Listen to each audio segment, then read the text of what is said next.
कैसे हो आप सब। तो आज हम बात करेंगे प्रोटीन के बारे में। प्रोटीन क्या होती है, प्रोटीन कैसे कंज्यूम करते हैं, उसके बेनिफिट्स क्या है, उसके यूजेस क्या है, उसका इंपॉर्टेंस क्या है। कुछ फैक्ट्स होता होगा प्रोटीन के बारे में जो आप जान के हैरान हो जाओगे। सो प्रोटीन आप सबकी फेवरेट चीज, आप सब जिम जाने वालों की फेवरेट चीज। आपका भाई आपको हर एक चीज बताएगा प्रोटीन के बारे में। आज लेट्स स्टार्ट।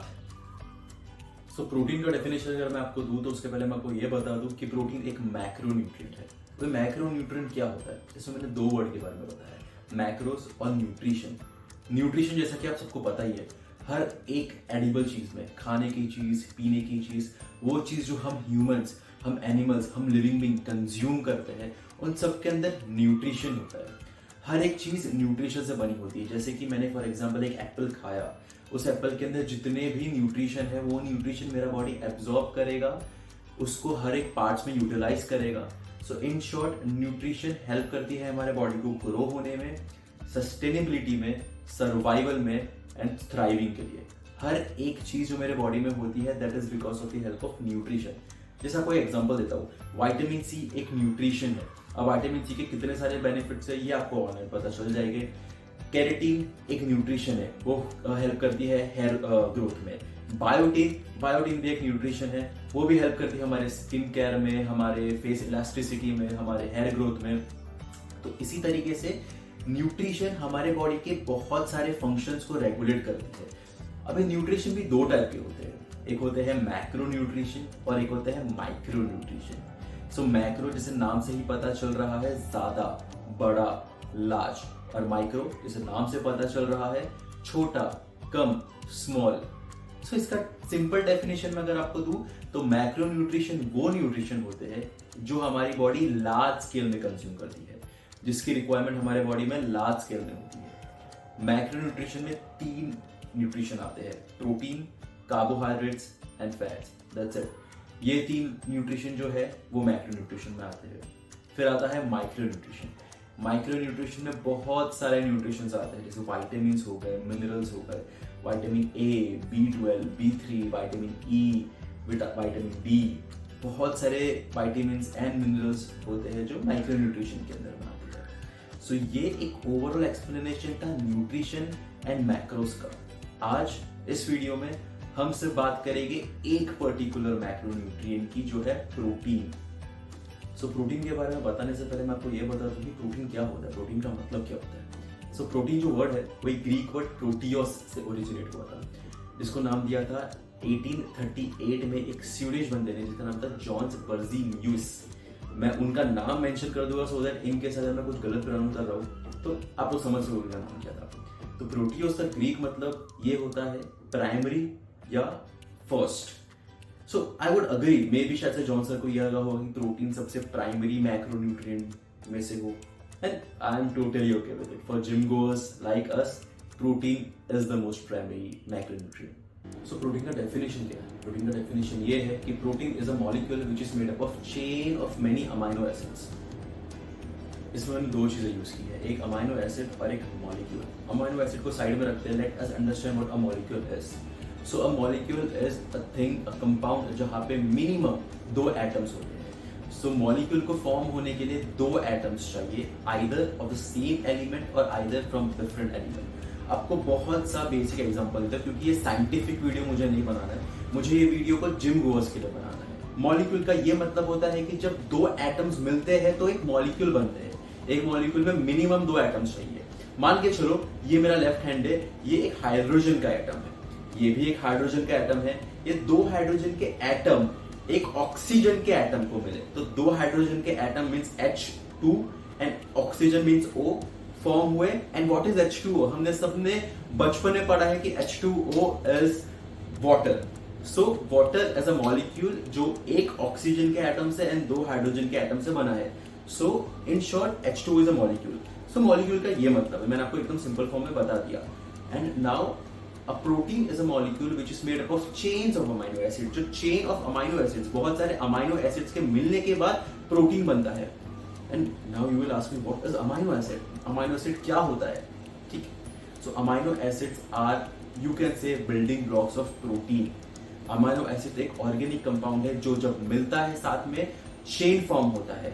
उस चेन को हम बोलते हैं पेप्टाइड्स। मान के चलो ये एक अमाइनो एसिड है, ये एक अमाइनो एसिड है, ऐसे अमाइनो एसिड्स एक दूसरे से जुड़ते हैं और वो एक चेन फॉर्म होता है, उस चेन को बोलते हैं पेप्टाइड्स। एंड ये चेन जब साथ में आते हैं, साथ में मिलते हैं, तो उसको बोलते हैं पॉलीपेप्टाइड्स।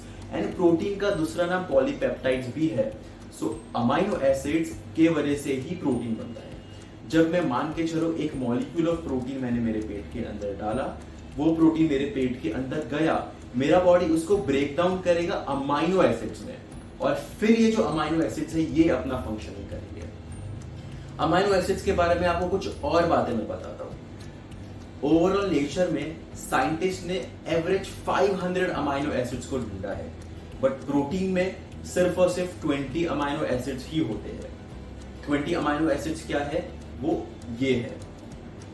अब इन 20 में आप देखोगे कि दो फॉर्म है, एक है एसेंशियल अमाइनो एसिड्स और एक है नॉन एसेंशियल अमाइनो एसिड्स। तो एसेंशियल अमाइनो एसिड्स से नॉन एसेंशियल अमाइनो एसिड्स में फर्क ये होता है कि जो एसेंशियल अमाइनो एसिड्स होते हैं उनको एसेंशियल का दर्जा, इंपॉर्टेंट का दर्जा इसलिए दिया गया है क्योंकि वो अमाइनो एसिड्स हमें बाहर से सोर्स करने होते हैं। हमारा बॉडी एसेंशियल अमाइनो एसिड्स को नहीं बना सकता है, जबकि नॉन एसेंशियल अमाइनो एसिड्स को हमारा बॉडी बना सकता है। एसेंशियल अमाइनो एसिड्स को हमें हमारे बॉडी के अंदर फूड के थ्रू, सप्लीमेंट के थ्रू डालना पड़ेगा। अगर हम फूड एंड सप्लीमेंट के थ्रू हमारे बॉडी में एसेंशियल अमाइनो एसिड्स को नहीं डालेंगे तो हमारा बॉडी एसेंशियल अमाइनो एसिड्स नहीं बना सकता। नॉन एसेंशियल अमाइनो एसिड्स को नॉन एसेंशियल इसलिए कहा जाता है क्योंकि हमें उनकी कोई नीड उस तरीके से नहीं होती कि हम सप्लीमेंट के तौर पर डालें। हमारा body non essential amino acids को खुद सिंथेसाइज कर सकता है। आपको एक फैक्ट बताता हूं, अगर आप एसेंशियल अमाइनो एसिड्स के ग्राफ में देखोगे तो आपको वेलाइन, ल्यूसीन एंड आइसोल्यूसीन दिखेगी, वो BCAA होती है। जो भी जिम जाते हैं वो जानते होंगे कि BCAA के सप्लीमेंट्स आते हैं जो हाई डिमांड में लोग यूज करते हैं। अगर आप नॉन एसेंशियल अमाइनो एसिड्स के ग्राफ में देखोगे तो आपको वहां पे दिखेंगे ग्लूटामाइन, एलेनाइन एंड आर्जिनाइन। ये चीजों को भी यूज किया जाता है, जैसे एलेनाइन एंड आर्जिनाइन को प्री वर्कआउट के तौर पे यूज किया जाता है। सो 20 अमाइनो एसिड्स होते हैं, ये 20 अमाइनो एसिड्स प्रोटीन फॉर्म करते हैं अलग अलग सीक्वेंसेस में। अब इसका ये मतलब नहीं है कि एक प्रोटीन के अंदर सिर्फ और सिर्फ 20 मैक्सिमम अमाइनो एसिड्स ही हो सकते हैं, नहीं। Different amino acids different chain form करते हैं। मान के चलिए कि 5 अमाइनो एसिड्स ने डिफरेंट फॉर्म किया है, 6 अमाइनो एसिड्स ने डिफरेंट फॉर्म किया है, फिर वो 5 और 6 मिक्स हो गए। सो अमाइनो एसिड्स बहुत डिफरेंट कॉम्पोजिशन में एक दूसरे से मिक्स होकर प्रोटीन फॉर्म करते हैं। अगर मैं आपको एग्जांपल दूं तो एक अमाइनो एसिड है, अगर मैं आपको एक और एग्जांपल दूं तो एक प्रोटीन मॉलिक्यूल है जिसको बोलते हैं टीटीन, जो सबसे बड़ा प्रोटीन मॉलिक्यूल है। उसके अंदर 27,000 अमाइनो एसिड है एंड 5 लाख एटम्स है उसके अंदर। सो 27,000 अमाइनो एसिड्स मतलब 20 अमाइनो एसिड्स जो प्रोटीन में पाए जाते हैं उनमें ही है, बट अलग अलग कॉम्बिनेशन में, अलग अलग पैटर्न्स में, अलग अलग चेन में। 20 अमाइनो एसिड से ज्यादा अमाइनो एसिड्स प्रोटीन में नहीं हो सकते। सो ये तो पूरा इंफॉर्मेशन था प्रोटीन के बारे में। अब बात करेंगे प्रोटीन इतना इंपॉर्टेंट क्यों है, प्रोटीन के इंपॉर्टेंस क्या है, उसके यूजेस क्या है, उसके बेनिफिट्स क्या है, क्यों प्रोटीन को इतना हाइप दिया गया है। एंड स्पेशली मैं उन टर्म्स के रिगार्ड से बात करूंगा जिम गोअर्स के, फिटनेस के, उनको जिनको वेट लॉस या मसल गेन करना है, उनके लिए प्रोटीन इतना इंपॉर्टेंट क्यों है। भाई हर नौजवान आज के टाइम पे जिम में सिर्फ एक ही भाषा बोलता है, प्रोटीन की। So let's start. सो सबसे इंपॉर्टेंट फंक्शन, पहला फंक्शन प्रोटीन का ये है repair, regeneration, strengthening of what, of everything inside your body, your cells, your organs, your muscles, your tissue, your veins, your bones, your immune system.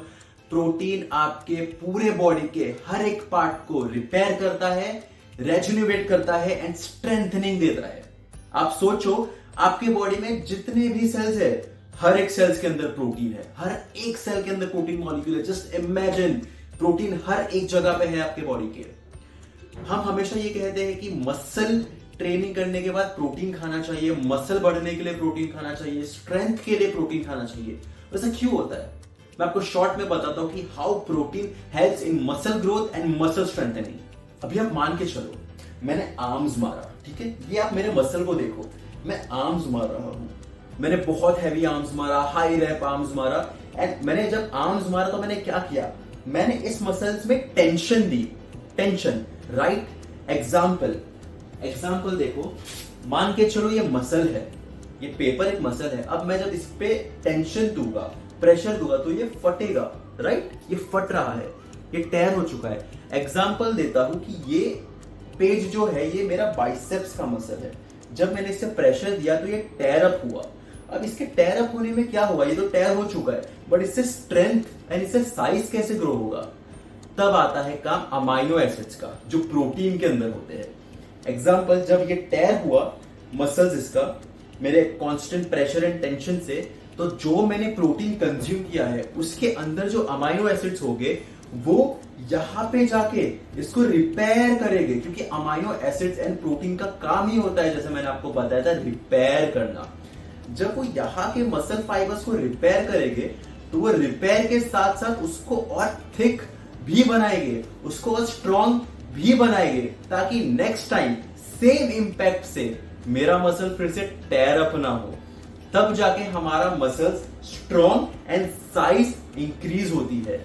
इसलिए हम हमेशा कहते हैं कि अगर मसल्स को स्ट्रॉन्ग बनाना है, मसल्स का साइज इंक्रीज करना है, तो ज्यादा प्रोटीन खाना चाहिए।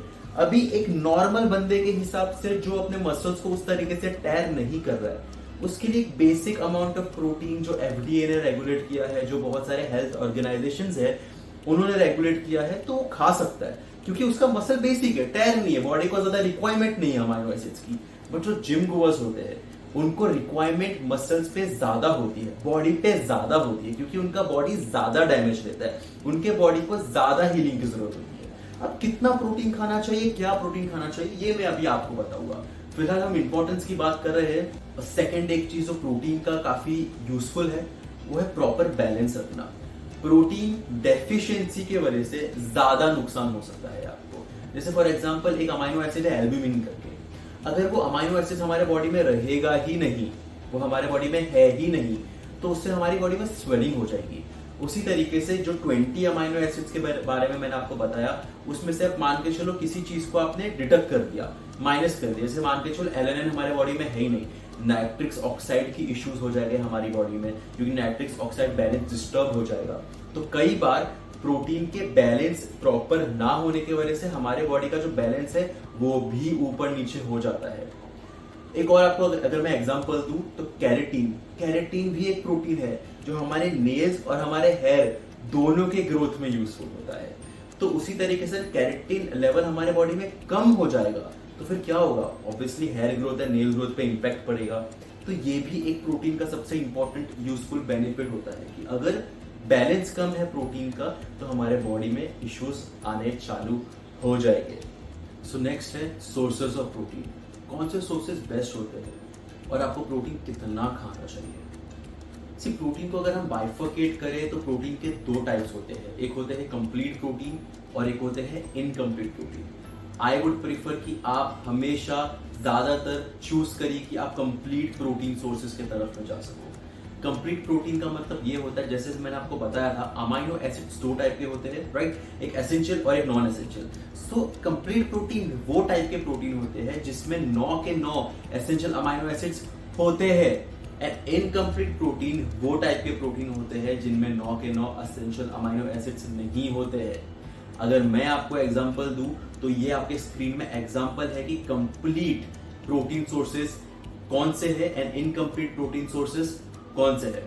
अगर आप वेजिटेरियन है तो आपके लिए एक कंप्लीट प्रोटीन सोर्स देखना थोड़ा डिफिकल्ट हो जाएगा, बट देन दो आप डिफरेंट इनकम्प्लीट प्रोटीन सोर्सेज को यूज करके आपका जो डाइट है उसमें सारे अमाइनो एसिड्स को ज्वाइन कर सकते हैं।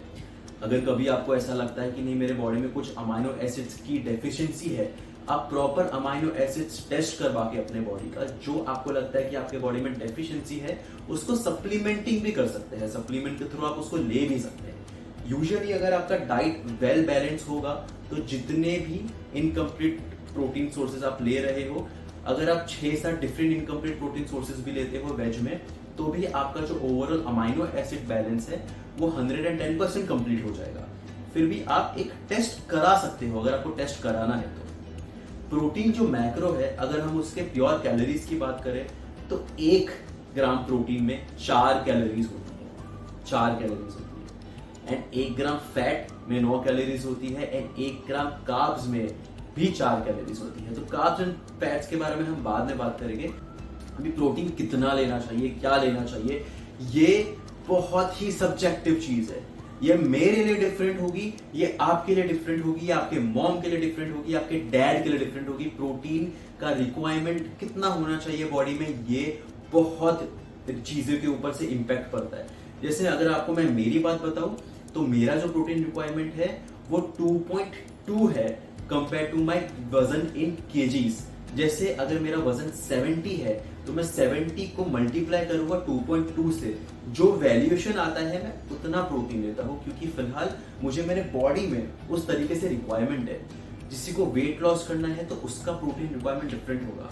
अगर हम FDA की बात करें, अगर हम ऑर्गेनाइजेशंस की बात करें, अगर हम बेसिक एक ह्यूमन रिसर्च की बात करें, बेसिक डॉक्टर्स इंफॉर्मेशन की बात करें, तो अगर आपके वेट के हिसाब से, केजीज की मैं बात कर रहा हूं, 0.8 to 1 आप अपने वेट को 0.8 to 1 से मल्टीप्लाई करो, जो वैल्यूएशन आता है उतना वैल्यूएशन का अगर आप प्रोटीन खाते हो तो भी चलेगा। बट ये उनके लिए है जो जिम नहीं जाते हैं। जब आप जिम जाते हो, जैसे मैंने आपको वीडियो के स्टार्ट में बताया था, आपको आपकी प्रोटीन रिक्वायरमेंट इंक्रीज करनी पड़ेगी, क्योंकि आपके मसल्स को रिपेयर की जरूरत पड़ेगी, जिसके लिए अमाइनो एसिड्स की जरूरत पड़ेगी, जो आपको आएंगे प्रोटीन से। तो वो डिपेंड होता है कि आपका रिक्वायरमेंट क्या है। किसी किसी को अगर साइज गेन करना है तो उसका रिक्वायरमेंट डिफरेंट है। अगर मैं आपको एक बेसिक चीज बता दूं, आपका जो वेट है केजीज में, उसको आप मल्टीप्लाई करो 2 से। एक बेसिक फॉर बिगिनर्स उतना प्रोटीन रिक्वायरमेंट आप अपने डाइट में रख सकते हो, अच्छा खासा रिजल्ट आपको उसमें आएगा। फ्यूचर वाले वीडियोस में मैं डिटेल्ड डिस्क्रिप्शन दूंगा आपको कि फैट लॉस के लिए, बॉडी रिकम्पोजिशन के लिए, प्योर मसल गेनिंग के लिए, वेट गेनिंग के लिए, वुमेन्स के लिए, गर्ल्स के लिए, एज के हिसाब से, बिगिनर्स के लिए, एडवांस के लिए, सबके लिए कितना protein requirement with scientific research होना चाहिए। सो आई होप आपको ये वीडियो पसंद आया हो। प्रोटीन को लेके और कोई इन्फॉर्मेशन है तो प्लीज कमेंट करें।